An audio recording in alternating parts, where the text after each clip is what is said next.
Welcome to LOA Today. Walt Thiessen and life coach Cindy Chavez here.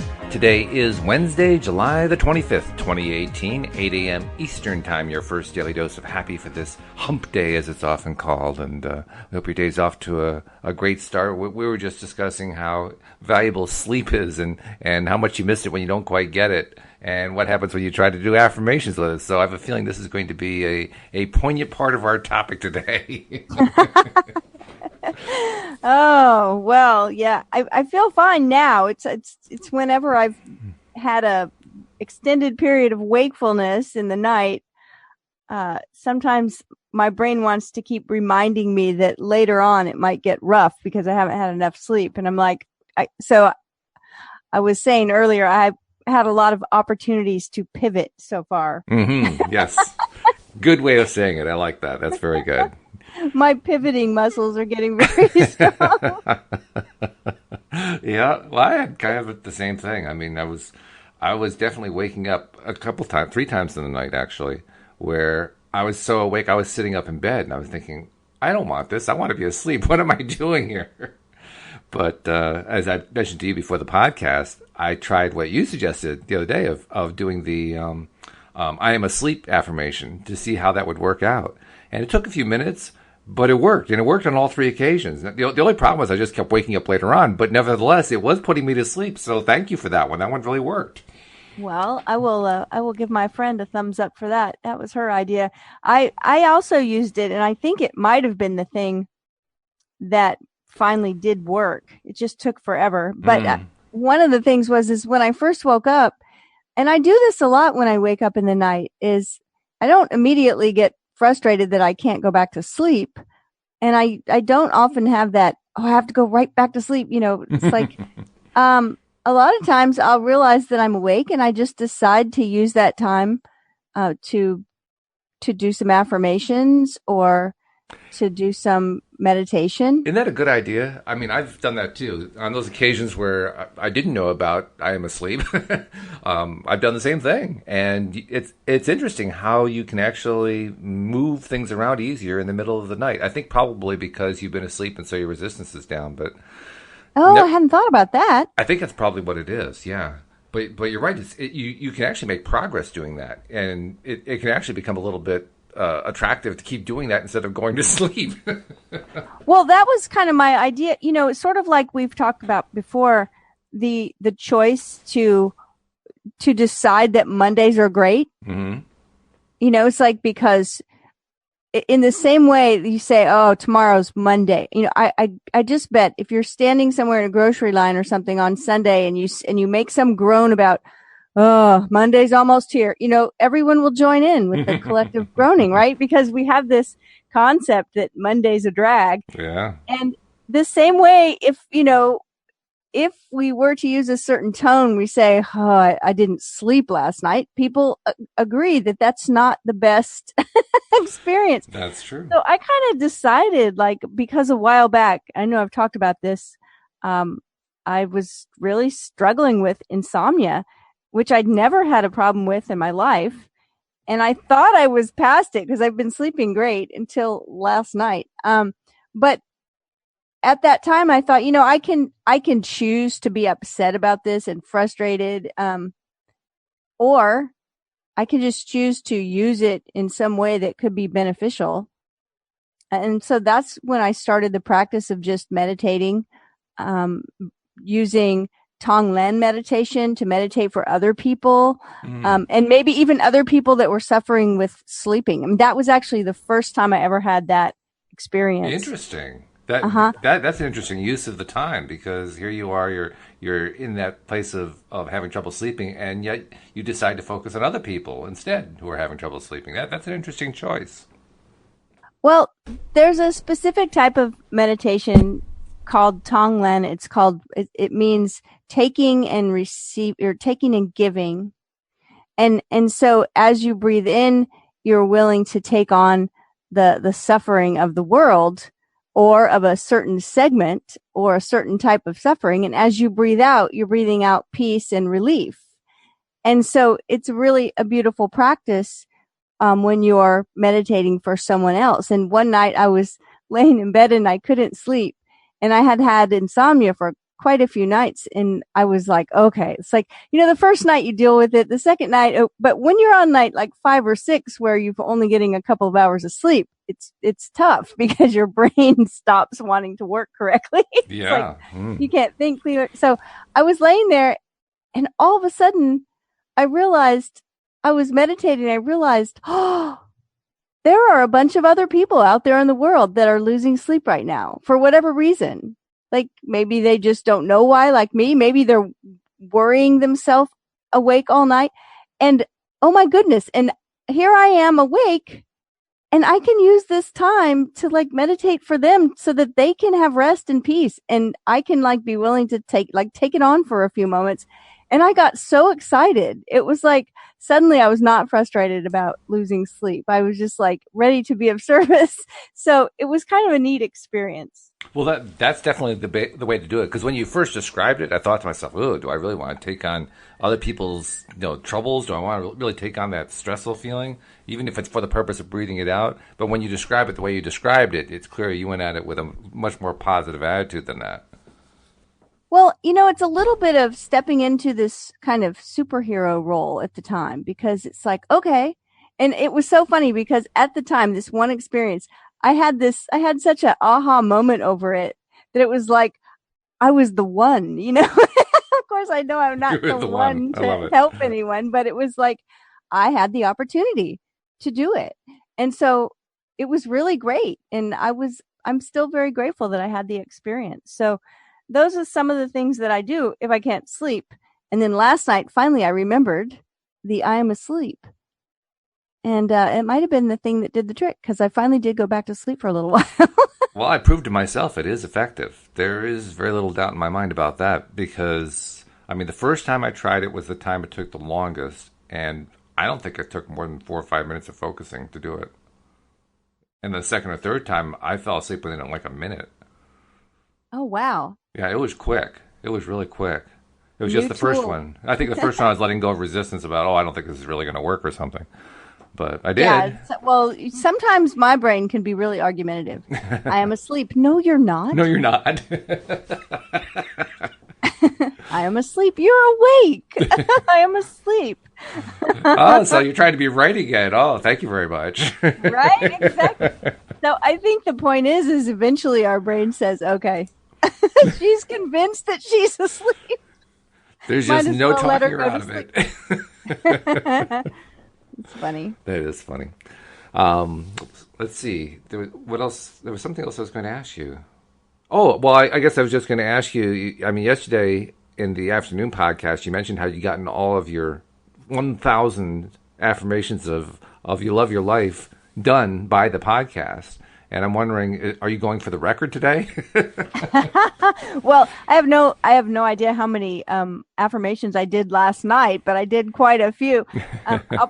I'll probably not count the ones that I did in the night, and just go ahead and do 1,000 today. I have not done them yet, but I will say, in case, just for listeners that didn't hear yesterday afternoon, the two things that happened yesterday that I noticed, one of them I think is really important. The first one was that in the middle of my, run of affirmations, I realized I had a big smile on my face. Which is good. I didn't really put it there. I just realized, oh, wow. I mean, a big smile, a huge, happy smile. And I thought, okay, that's kind of awesome. And then later in the day, I was working on something, and I can't even remember what came up, but it was an argument in my brain. It was a thought that wasn't comfortable. And I started thinking about how something was going to come about. And I was like, oh, that's tough. And, my brain was trying to work it out. And then it got to be where it wasn't a thought that felt good. And all of a sudden I realized that my mind was answering it with, I love my life. I love my life. Oh, that's nice. And I thought, oh, wow. Like it kicked in when I needed it. It was sort of involuntary. It just happened. And I thought, it dawned on me that that's sort of when it's working. Well, how many times too, as we learn to become deliberate creators, how many times have we wanted to have an automatic process to just flip on whenever we're having trouble, whenever we're struggling, trying to regain alignment or get into that good feeling place or whatever?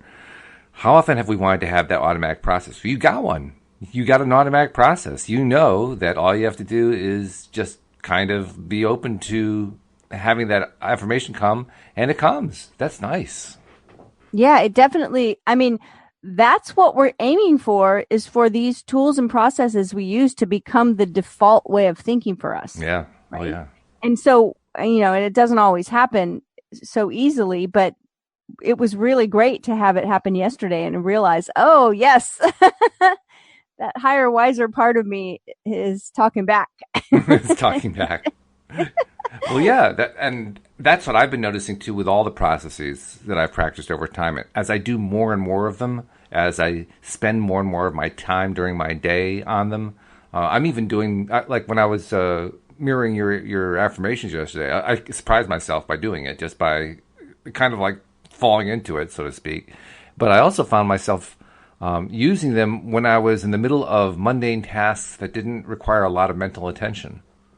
I was just kind of falling into them, just like, I love my life. I feel good. I feel healthier. I feel wealthier. I mean, I was just doing them because I wanted to fill the space, so to speak.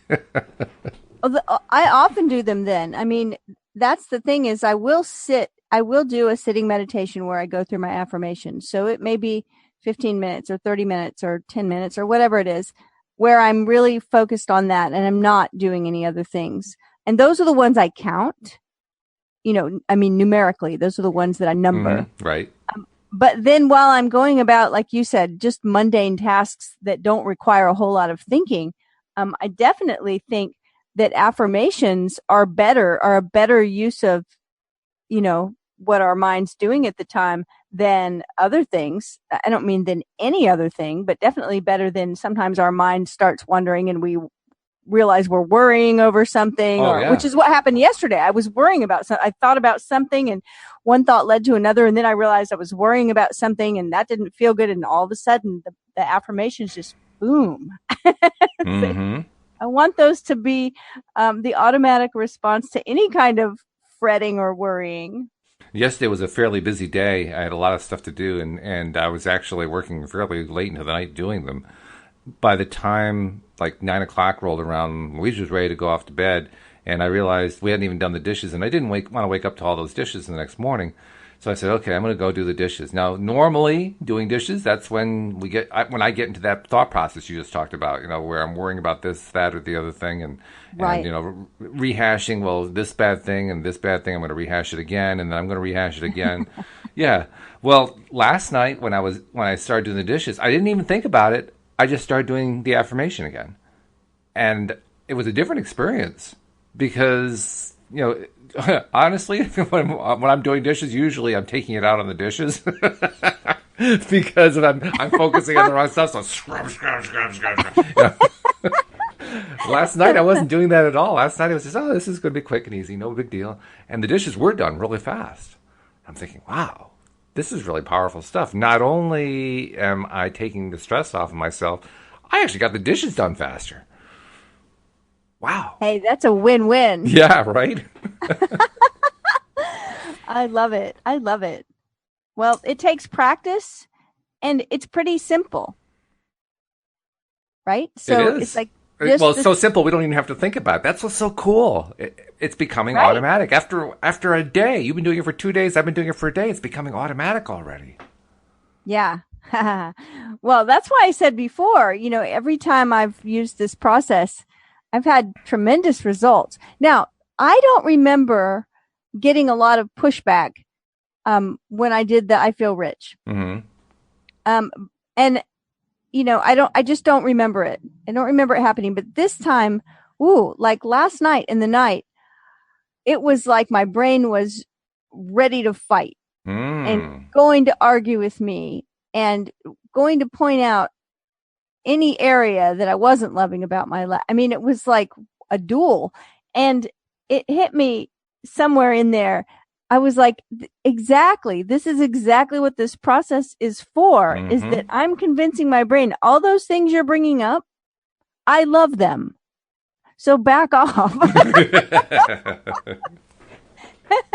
And I think it finally calmed down. And it was like at a couple of points during the night, I realized I was feeling really, really good. And it was kind of after that little pushback that I got. So I think it's all part of the process.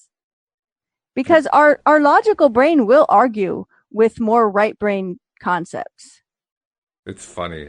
As you were describing that, I was thinking of Clint Eastwood saying, "Go ahead, make my day." Go ahead, point it all out to me because I love it. That's the whole point of this affirmation. Don't you get it? You're proving my point. Oh. Well, no wonder you were talking about being a superhero. I can see you're striving against evil. Oh my goodness, that's so funny. Well, I'm enjoying it. I'm thinking, it's Wednesday. And so it'll be like a week almost before I'm with you again on the next podcast. Right. So I will be like well into the 10 days of it. And I'm thinking that I'm going to be pretty long too. Because I can't see myself giving this one up because it doesn't seem to work well or doesn't feel right or whatever. Because it's felt right from the beginning. So I imagine I'm going to be right there with you. We should have some interesting stories to compare by then. I know. That's what I'm excited about. Awesome. Well, let's go ahead and remind our subscribers or our listeners, if they're not subscribers, to be subscribers. Well, we want to remind our subscribers to listen to their subscriptions. I mean, that certainly is a good idea. I like that one a lot. But you're right. For those people who are not yet subscribers, it is a good idea to let them know that they can join the club. And it's so easy to do, and it's very freeing, and it's free. It doesn't cost you anything. All you have to do is go to the homepage of our website at loatoday.net, and the instructions are right there. It literally takes about a minute. It doesn't cost anything.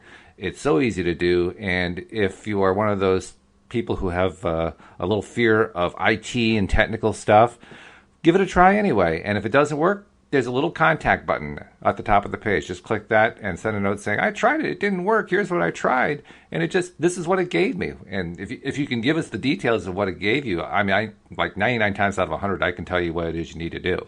So don't feel like you have to be defeated just because it doesn't work for you.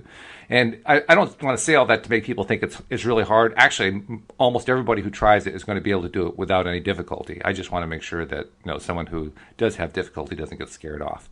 But the point is, please do subscribe and then share the fact that you've done that with your friends online, because it is so good to have that daily dose of happy coming in twice a day, Monday through Friday, and once on the weekend to just pick you right up. Isn't that amazing? 11 podcasts now. Yeah, 11 podcasts. Going strong now. Wow. For, let's see, I started doing that in late November with you guys, so we're in the end of July. That's a little over 8 months. Wow. Yeah. Yeah, that's fantastic. It's been great. Well, we have been reading through the book Money and the Law of Attraction, Learning to Attract Wealth, Health, and Happiness, Esther and Jerry Hicks, The Teachings of Abraham. And we are starting, well, it's not a new section, but it almost feels like it to me, because we've been talking about, is there an appropriate time to die? And all of these questions about death and illness. And we've moved now to a section where the title of it is about a process to manage one's body weight. And so I think this is an interesting topic that's going to be a topic of interest to a lot of listeners. Well, yeah, and it's also interesting because the way they address it here is considerably different from the way they've addressed it in other books. Really? Yeah. Oh, I did not know that. I'm not saying that they're contradicting themselves or anything like that. It's just that the approach is completely different. Like the way that they approach this in the book, The Astonishing Power of Emotions, is really very different. Oh, wow. Yeah. Well, maybe as we go through, you can bring up some of those points, because I'm not going to, I did read that other book, but I don't remember. I think you're going through that book right now, right? So that's maybe an interesting juxtaposition for you to have both of them going at once. Yeah, we David Bartkey and I have been doing that one on Sunday nights. But yeah, as you're reading this, actually, I'll see if I can grab a copy and find that section so we can compare them. So Jerry asked the question. Okay, Jerry's question is, what process would you recommend to those wanting to control their body weight? Doesn't that seem like such a straightforward question from Jerry? Very unusually so. He's usually like, well, here's this great big setup. So Abraham says there are so many beliefs upon this subject. So many different methods have been tried, and most beings who are struggling with the control of body weight have tried many of those methods with little lasting success. And so their belief is that they cannot control their body weight, and so they do not. We would encourage a visualization of self as you are wanting to be, seeing yourself in that way, thereby attracting it. The ideas and the confirmation from others and all of the circumstances and events that will bring it about easily and quickly for you will come into your experience once you begin to see yourself that way. When you feel fat, you cannot attract slender. When you feel poor, you cannot attract prosperity. That which you are, the state of being that you feel, is the basis from which you attract. That is why the better it gets, the better it gets. And the worse it gets, the worse it gets. When you feel very negative about something, do not try to hammer it out and solve it immediately, because your negative attention to it just makes it worse. Distract yourself from the thought until you feel better, and then take another run at it from your positive, fresh perspective. So should I go on to Jerry's next question? Yeah. Okay. So Jerry says, so is that why people will often go on a crash diet and lose massive pounds, and then they'll find themselves gaining it back? Is it because the desire was strong, but they didn't have the belief and the picture of themselves as this thin person, so they filled the fat picture back in again? That's an interesting way to put it. Yes, that's Jerry all over. Abraham says they want the food. They believe that the food will make them fat. And so as they are giving thought to that which they do not want, in belief, they create that which they do not want. But that, again, is going about it in the hard way. For the most part, the reason why they lose the weight and then gain it back quickly is that they never gain an image of self as they want it to be. They keep feeling fat. They keep thinking of themselves as that, and that's the image that they hold. Your body will respond to the image of self always. That is why if you see yourself as healthy, you will be. If you see yourself as slender or whatever it is you are wanting in terms of muscle or shape or weight, that is what you will be. You know, I have an interesting thought. What's that? Back here, when it says, when you feel fat, you cannot attract slender. Mm-hmm. It goes on to say, when you feel poor, you cannot attract prosperity. But it reminded me of a story about clothes. You know, if you've gained weight and you're still squeezing yourself into the clothes that are just slightly too small, you are going to feel fat. And I mean, even if you're not overweight and you put on some clothes that were slightly too small, you may feel fat or too large. You feel uncomfortable. Your clothes are too tight. And so I just thought about that when I was reading that section. I thought, well, that would be one thing that someone could do that would be pretty easy. That's true. Right? Yeah. And they would feel more comfortable. It's funny you should mention that, because there was a time my wife likes to buy these T-shirts from craft stores, just because she can get a whole bunch of them in different colors quickly, and you know, a nice quick way to get me some T-shirts. And there was one time she got a couple of new T-shirts for me, and I went to put one on, and like you were describing, it felt tight. It was almost like a muscle shirt, and I'm not a guy who wears a muscle shirt at all. And it felt so constricting. And I pulled it off, and I looked at the label. It said large. I said, wow, I don't understand what's going on here. And then I looked closer, and it said ladies large. Oh, that's why. But you were right. I mean, there was a situation where I thought I was wearing my size shirt. I really wasn't. And it just felt constricting. And the thought that kept going through my mind over and over again is, guys who wear muscle shirts are crazy. I mean, this is not comfortable at all.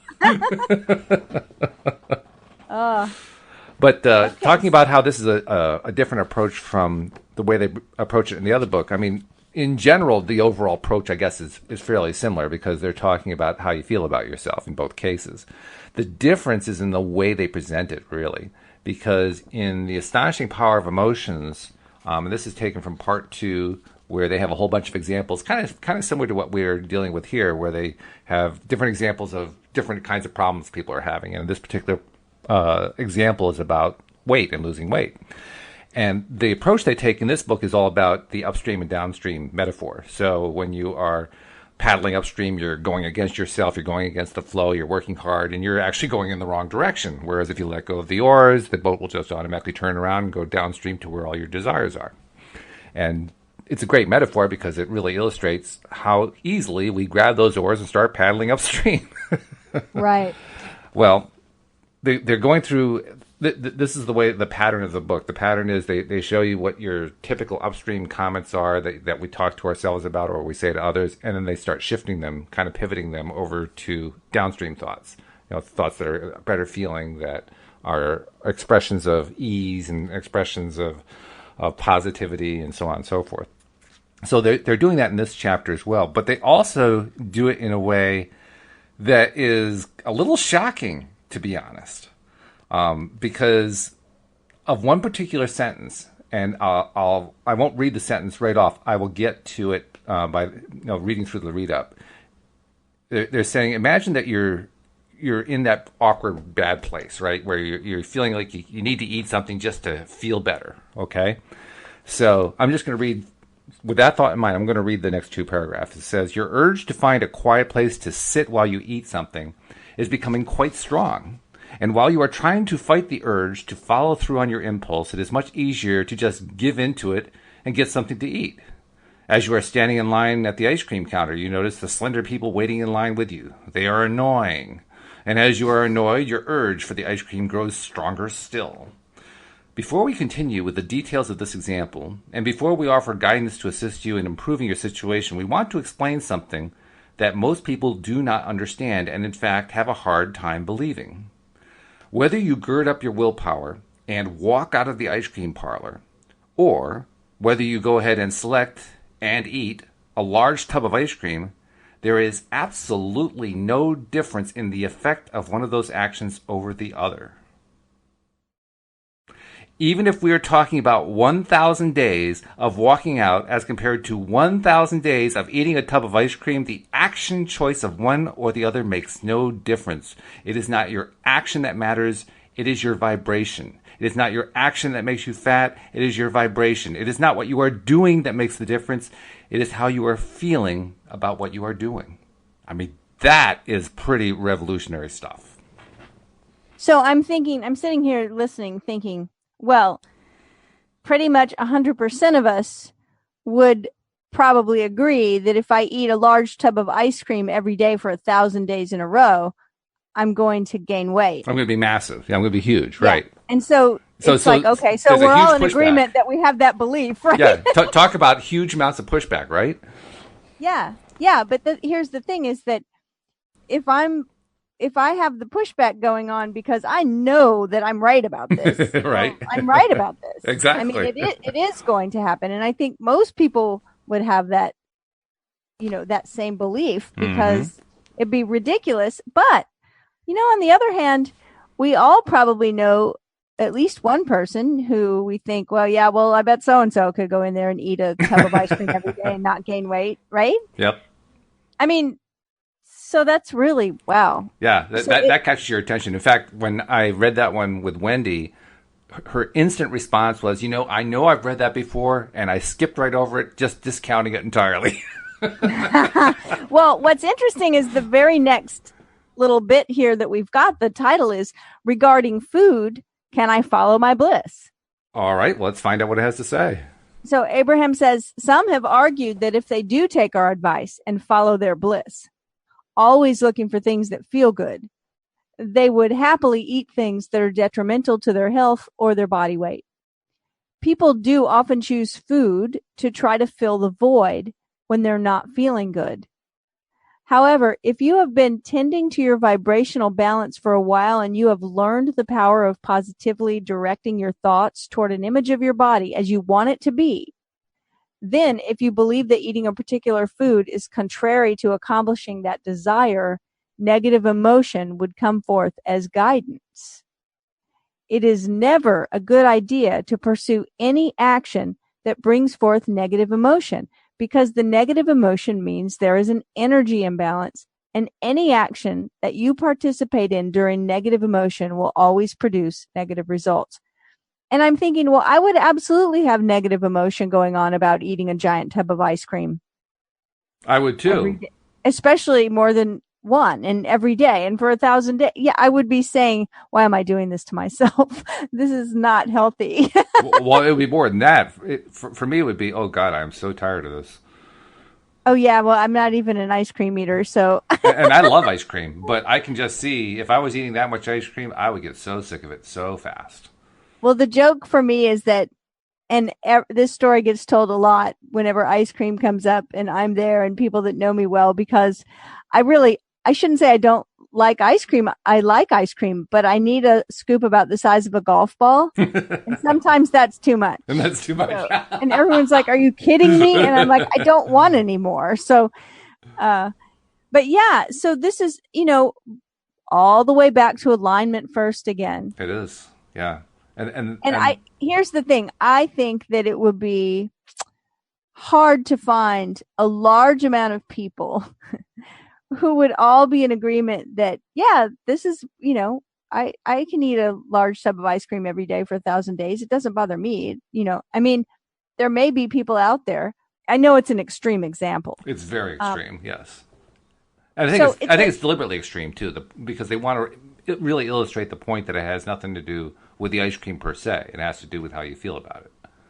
Right. And I love what's coming up next. It says negative emotion does not occur within a person because a particular food is contrary to well-being, but because of current contradictory thoughts. Two people could eat identical diets and follow similar exercise programs and get opposite results, which means there's much more to the equation than the consumption of the food and the burning of calories. Your results are always and only about your alignment of energy caused by the thoughts you think. And this is the part I love. A good rule of thumb is get happy, then eat, but do not try to eat your way to happiness. Yes. As you've come to make your emotional balance your top priority, your relationship with food will change and your impulse toward food will change. But even more important, your response to food will change.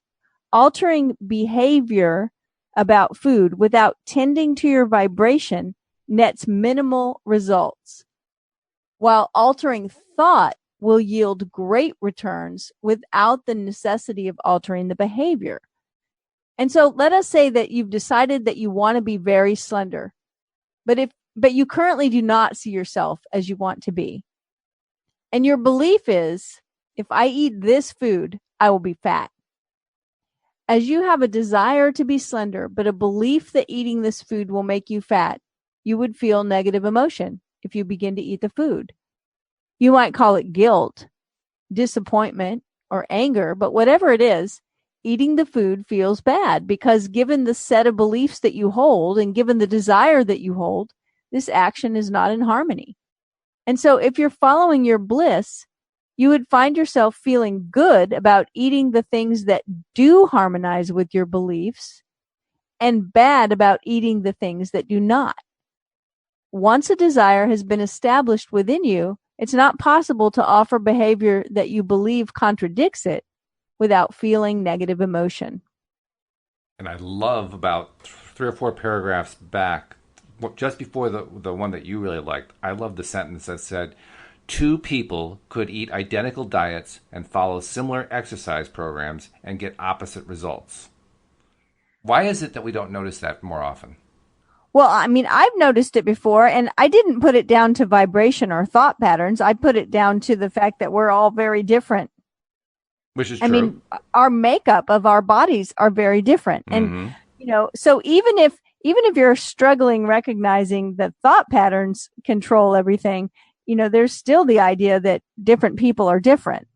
But at some And point, doesn't the recognition that two people eating the same diet getting opposite results, at some point, don't you have to conclude that it's not about the food? well, that's a long, complicated conversation.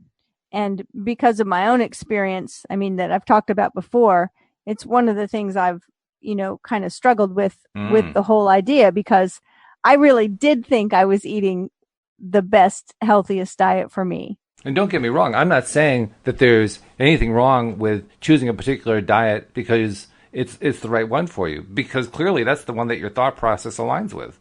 So by all And means, you should clearly do it it. wasn't right because I almost died. When you followed the wrong diet, yeah. When you followed the right diet, everything improved. You felt better. So I mean, very clearly that has a huge role to play in your mind. To But what me, I'm saying is that the diet that I thought was the healthy, I truly believed it was healthy because it, when I became a vegetarian and then from there I became a vegan and I felt like amazing until I didn't. But at that point, no one could convince me it was my diet because I'd been eating that way for about 6 months and I felt better than I'd ever felt before. And so I can't find a place where my mindset changed. I can't find a place where, you see what I mean? yeah, I see So what you mean, and I think it's an excellent example because this is an example that seems pretty clearly to say it really is the food, and yet yeah. there's the other side of me that says you said it yourself. Your mindset changed. You aren't sure exactly where it did, but it did change. Well, what happened, I mean, my mindset changed about the vegan diet being right for me because I because I discovered that it was the diet that was making me so sick. As soon as I changed my diet, um, So I got well. what we're talking about here is chicken or egg. Which one came first? Was it the experience of not feeling good that came first, or was it the change in mindset that came first? Well, I mean, there's some pretty concrete, things that happened in the story. I mean, I got really sick. Hmm. No one knew what was wrong with me. None of the doctors could figure it out. A person that knew me was talking to someone and said, "Well, we all think that my friend is going to die because she's very, very sick and we Hmm. don't know what it is." And he said, "Well, here's a book that saved my life." And it was a book about eating for your blood type. And I didn't even know my blood type and I didn't weigh enough to go give blood to get blood typed. So I finally talked a doctor into typing my blood and I was a blood type O. And according to this scientist's studies, um, an O blood type does not have the intrinsic factor, which is the ability to change vegetable matter into usable protein. And so I read the list. It was very concrete, cut and dried. These are the foods you should stay away from, and these are the foods you should be eating. And I should have been eating animal protein, and I should have been staying away from grains and particularly wheat. And the week that I made those changes, I started feeling better and I gained all my weight back. Hmm. I believe you. And so it's really hard to convince me that it was all my mindset because my mindset said the vegan diet is the healthiest thing on the planet and I'm doing it. And I've felt great until last week. So it's not my diet. And all the doctors agreed, yeah, it's not your diet. And nor would I try to convince you. I mean, because I've learned my lesson in that regard. There's no way for me to convince anybody of anything. So I've given up on that idea, and I wouldn't even try anymore. But the fact is, it was your mindset. That's the thing that I keep coming back to in my own mind. I'm not trying to talk you into anything. I just think to myself, anytime that I come up against something that I am just convinced is a physical case of cause A leads to result B, and that it's unshakable, and it just is so true, and I know from my own experience that it's true. Every time I've done that in my life, at some point later on, I came to a point where I realized that a mind shift changed that. I definitely have had that experience and where I recognize a story I was telling myself or a mindset or a belief and say, oh my goodness, like now I see it really clearly. Mm.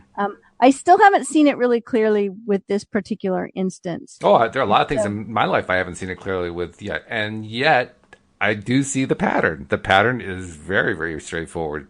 That over time, if I give it enough time, I finally find a way to look at it from a mindset point of view that shifts my perspective. I totally do.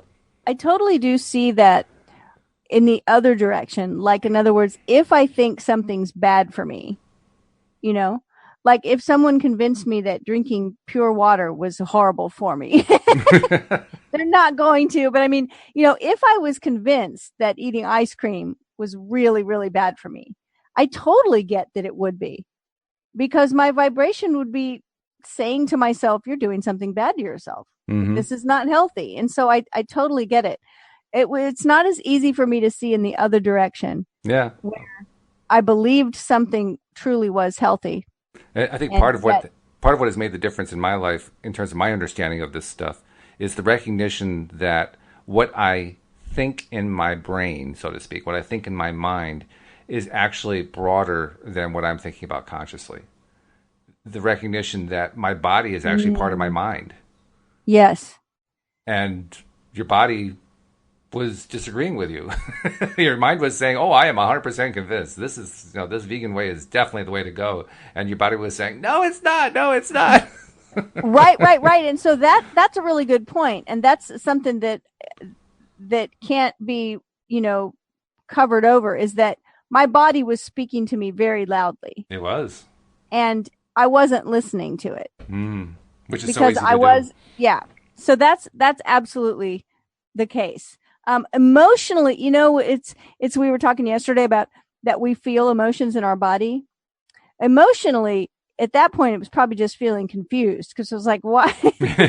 I know it's not, especially when all the professionals are saying, well, it's not your diet. You have the cleanest diet we've ever seen, So, yeah, so that's very, very true, is that it's important to listen to our guidance. And part of that guidance is listen to what our body's saying. Yeah. So here, the next section is perfect for this discussion, because okay. What are my beliefs about food? Yeah. Abraham says the beliefs you hold regarding food are boldly reflected in the experiences you're living.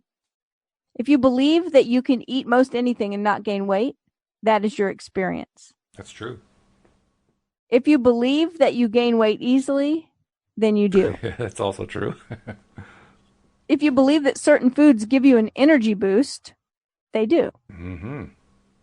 If you believe that certain foods deflate your energy, they do. Yes.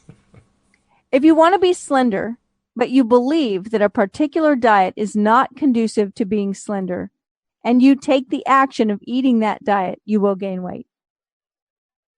I can see all of those as being valid. They are. Yeah. And not just about weight either. It's about anything, really. We're talking about weight right now, or body gain, or that kind of thing, but it applies to everything. Yeah, well, I mean, in my own story, that had nothing to do with weight. I've pretty much weighed the same, ever since I was in ninth grade or something. Mm-hmm. And what happened, I mean, I was just changing my diet for health purposes. I just wanted to be healthier. Right. Yep. And when I changed my diet, I mean, I was pretty young at the time. I was in my late 20s or maybe 30. And, I wasn't in bad health, but I had a few little just annoying, like I got sinus headaches a lot and, just little things. And when I changed my diet, all of that stopped. Mm-hmm. I felt like the healthiest person on the planet. My energy level was sky high. I was sleeping great. My headaches were history. Like all of the little, niggling, annoying things that were popping up just were gone. And it was like I had a new lease on life. So I can understand, looking back, why I thought, oh my gosh, this is absolutely the best diet ever. And it's interesting, too, also in the context of a conversation I had with Wendy on this subject, because when I read that chapter to her from The Astonishing Power of Emotions, and she mentioned that she's sure she read that in the past, but she probably skipped right over it, just dismissing it entirely. She went on to describe to me, and actually we talked about it for a few episodes in a row. She engaged in one of her projects. She likes to do projects, and this particular project she labeled Project B for Body, because she's had a weight issue for most of her adult life, and she's tried all the different diets. She's an expert on all the different things about what science has to say about what eating this food does or not eating that food does, and all this other stuff. She just knows all of that really well, and none of it's really helped her. Well, with Project B, what she's done is she has basically adopted what Abraham is talking about here. And the way she has adopted it is she, first of all, has decided to remove all the guilt from food. So she's just thrown the food rules out the window. Because all they do is just make her feel guilty. So, no, to heck with those. Get rid of those. And then the second thing she does is, because she can now eat whatever she wants to, because there are no food rules, she takes a different approach. She asks her inner being. She actually asks her inner being for permission. I love that. I really want to have that leftover pizza. Can I have that leftover pizza? And her inner being says, sure, one piece. And she says, one?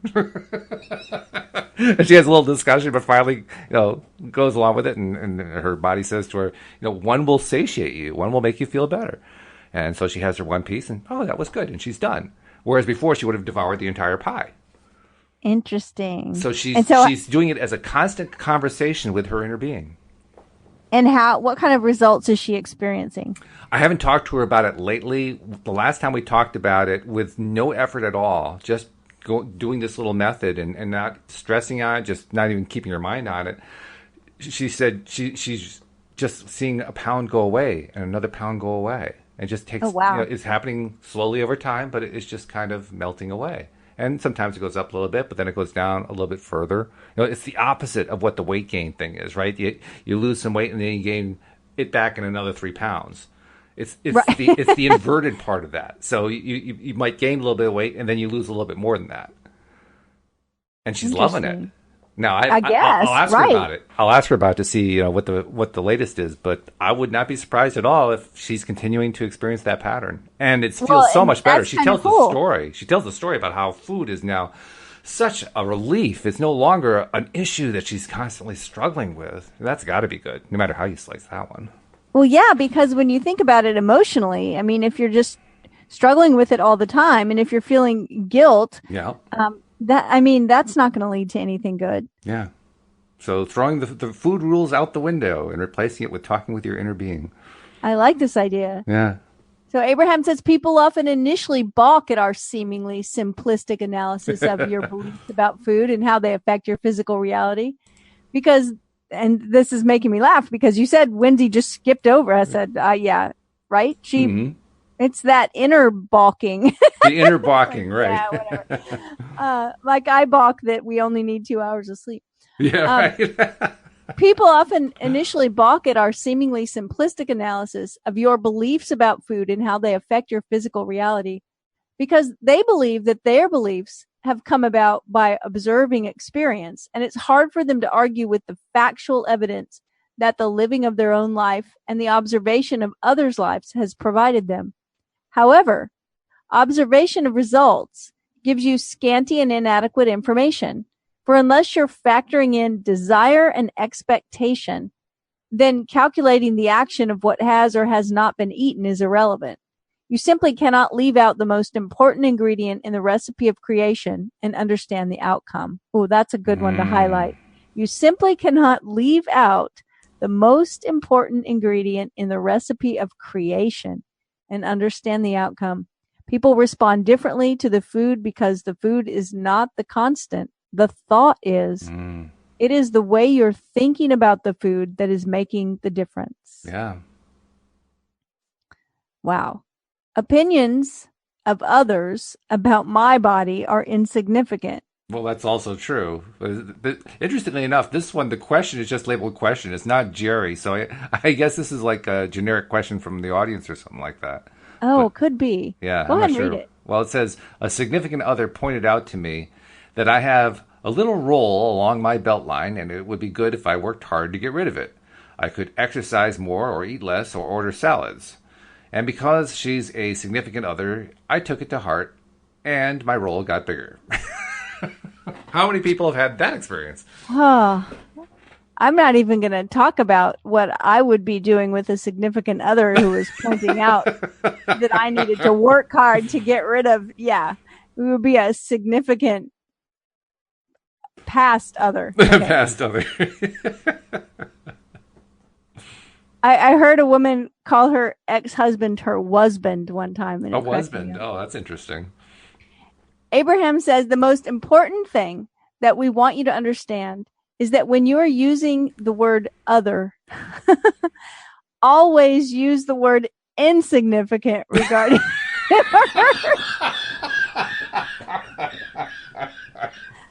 That's funny. It even says in the book, in parentheses, it says fun. Fun. Just in case you didn't get the joke, right? Fun. Oh, jeez. Of course, we understand that people in your life are significant, but you must not let their opinions of you be more important than your own. And anytime anyone influences you to focus on something that makes you feel bad, you have received negative influence. We want you to practice your own thoughts so steadily that opinions of others become irrelevant to you. The only freedom you will ever experience comes when you achieve an absence of resistance, which means you will have figured out how to align your chronic thoughts with the thoughts of your own inner being. We have never seen anyone achieve the alignment or feeling of freedom when they are factoring the desires and beliefs of others into the equation. There are just too many moving parts, and it cannot be sorted out. And so if someone says to you, I see something about you that I don't like, we would say, well, look someplace else. What do you think of my nose? Cute little thing, is it not? What about this ear over here? In other words, we would encourage the other to look for positive aspects, and we would be playful and not allow our feelings to be hurt. In fact, we would practice positive thought about our life until we render our feelings unhurtable. That's cute, though. I like that. What do you think of my nose? Cute little thing, is it not? What about this ear over here? Yeah, that was great. Yeah. And I do think that this is so true. It's another thing that feels complicated sometimes. I mean, they're telling us, look, it doesn't matter. It doesn't matter the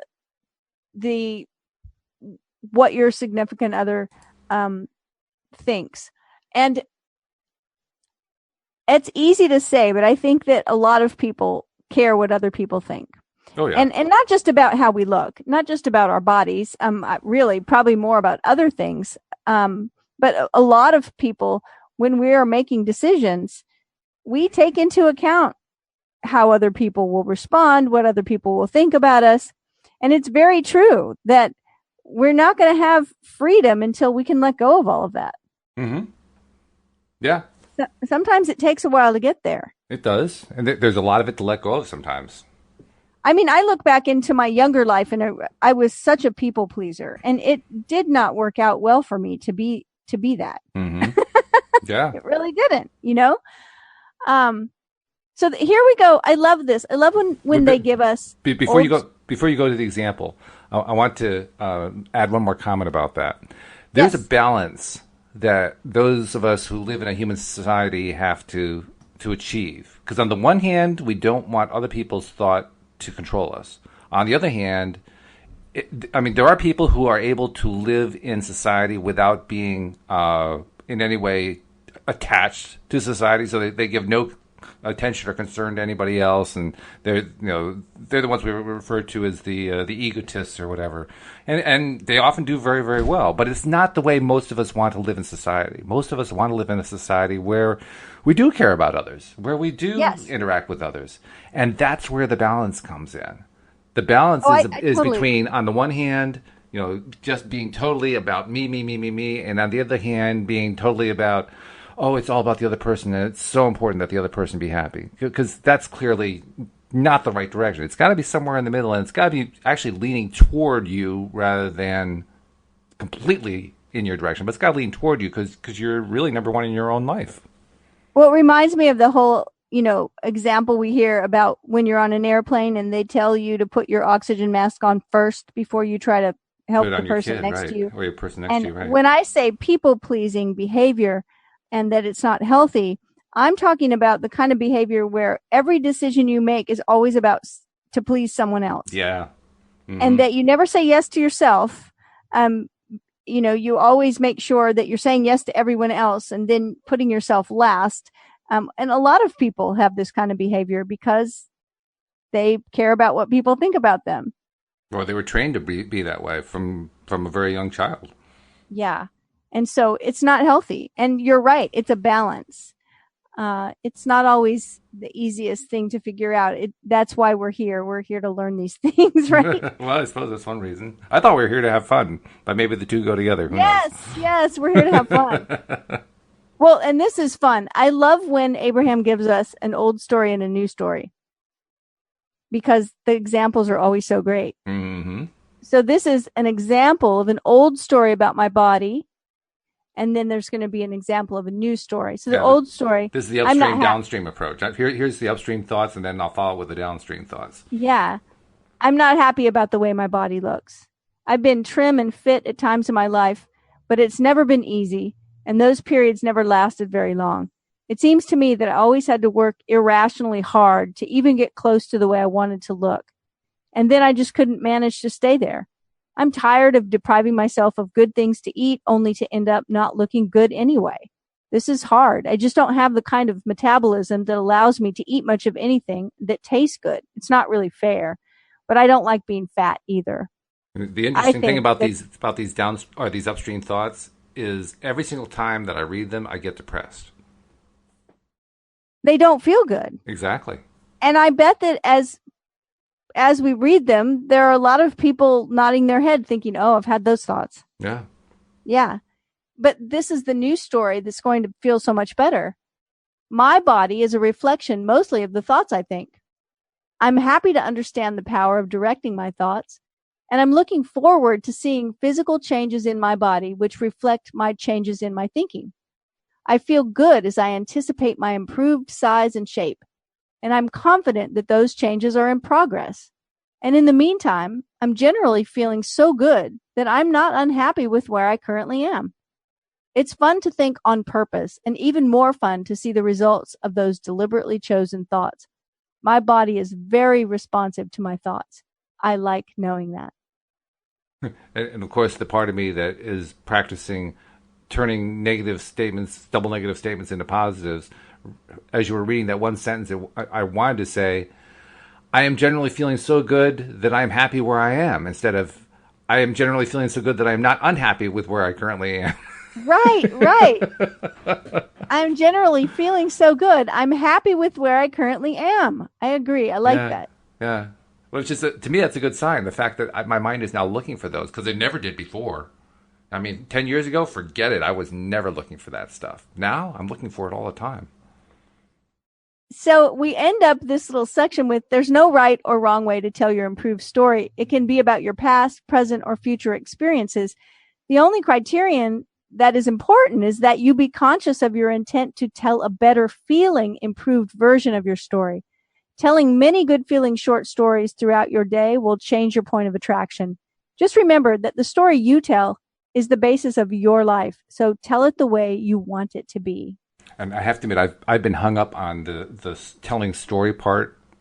Not that I have been. I was for a while hung up on it, because for me, a story is like a fictional story that you tell that has character development and plot development and all that kind of thing. But what they're actually talking about is, I'm doing the dishes and I'm saying I love my life. That's telling a better feeling story. It has nothing to do with character development. It has nothing to do with plot. It's just telling a nice line to yourself. Well, and a lot of times we tell these stories by default, and it doesn't mean they're not true.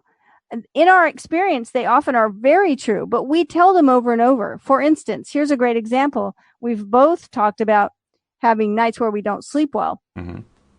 And if we just continue to tell everyone that, oh, I just don't sleep well. Oh, lately I don't sleep well. That's a story that we're telling over and over, and it'll be like our subconscious goes, okay. So I'm going to turn it around right now and say, by the way, most nights I sleep really, really well. Most nights I sleep great. Yes. So with that positive thought in mind, I'm going to have to say we're out of time. And Cindie, I look forward to talking to you again next week. I'll be back next Tuesday morning. And we hope that you'll come back next time as well here on LOA Today. Goodbye, everybody. Bye, everyone.